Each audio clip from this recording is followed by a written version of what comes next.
Салам достор, бүгін сіздер менен булочка жасайбыз. Анын толук курамын описаниеге жазып калтырам.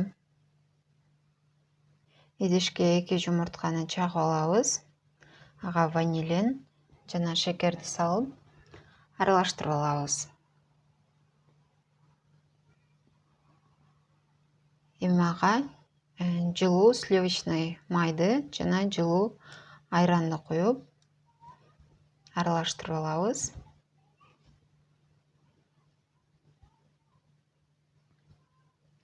Эми эленген унду жана 1 чай кашык жайма дрожь салып камыр жууруйбуз.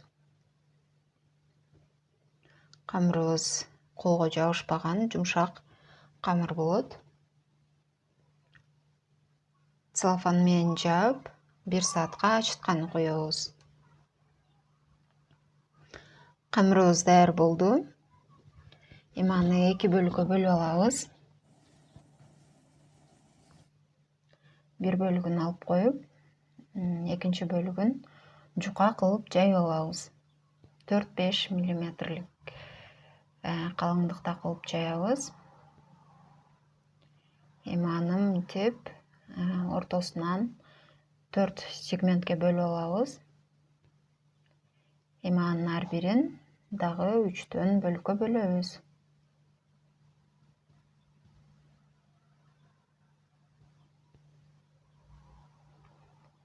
Начинкасын мен вареная сгущенка колдондум. Сиздер кааласаңыздар варенье же болбосо творог колдонсоңуздар болот.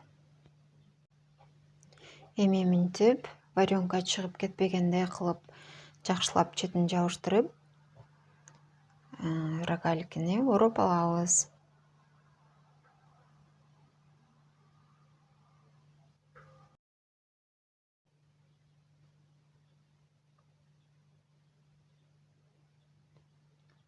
Даяр болгон соң пергамент кагаз төшөлгөн листке салып, үстүн целлофан менен жаап 15 мүнөткө тыныктырганы коебуз.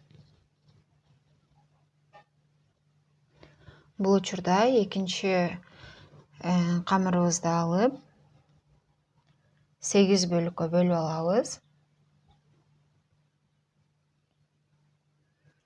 Эми аны мынтип 3-4 мм жукалыкта кылып, узун 4 бурчтук кылып жайып алабыз.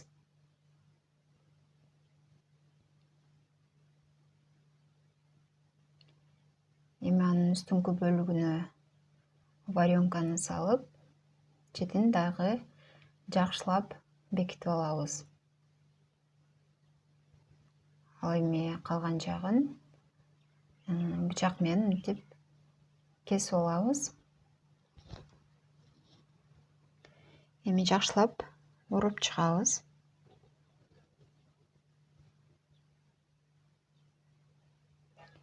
Мына ушинтип ар бирин жасап алабыз.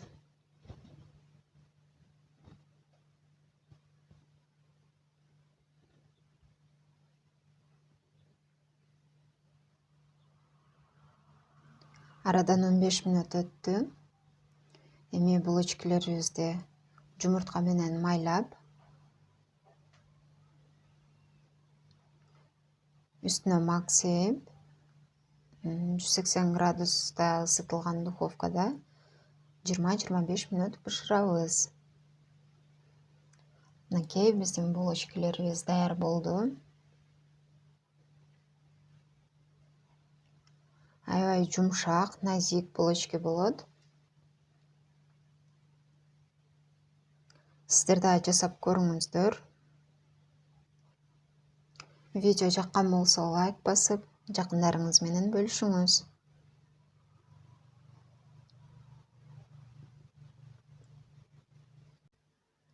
Менин видеолорумду биринчи жолу көрүп аткан болсоңуз, каналга катталыңыз. Кийинки видеолордон көрүшкөнгө чейин саламатта калыңыздар.